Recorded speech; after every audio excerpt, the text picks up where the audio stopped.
আজকে থেকে শুরু করব আমার ছোট্টবেলার বান্ধবীর বিয়ের ব্লগটা। এবং ওরই কিন্তু আমাদের বন্ধুদের পুরো গ্রুপের মধ্যে প্রথম বিয়ে হলো, ওকে দিয়ে স্টার্ট হলো বেসিক্যালি।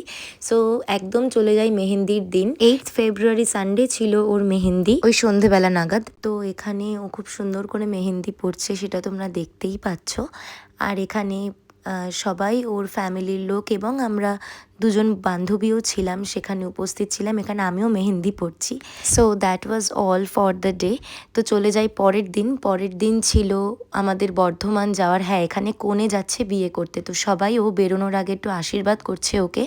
আর এখানে নিতু আন্টি মানে স্পৃহার মা, ওনার একটা ছোট্ট অ্যাক্সিডেন্ট হয়ে গেছিলো আগের দিনকে। তো এবার আমরা আস্তে আস্তে বেরোচ্ছি। সানিও যাচ্ছে ওর সাথে। সানি হচ্ছে ওর pet, and she is 7 years old। তো এখানে আমরা সবাই মিলে, কাছেই বাসটা রাখা ছিল, তো সেখানে আমরা উঠছি আস্তে আস্তে এবং আমাদের লাগেজগুলোও গুছিয়ে রাখা হচ্ছিল। আর আমরা তারপর বেরিয়ে পড়লাম উলু টুলু দিয়ে। একদম এই যে আমাদের bride, and she was very excited, খুব স্বাভাবিক। একদম বিকেল বিকেল আমরা বেরিয়ে গিয়েছিলাম, ওই 4:30-5টা নাগাদ আমরা বেরিয়েছিলাম। তো তারপর যেতে যেতে সন্ধে হয়ে এলো এবং আমাদের মনে হলো যে আমাদের একটু বোধহয় চা খাওয়া উচিত। তো তাই জন্য আমরা একটু কয়েকটা ধাবার খোঁজ করছিলাম চা খাওয়া যায় কি না।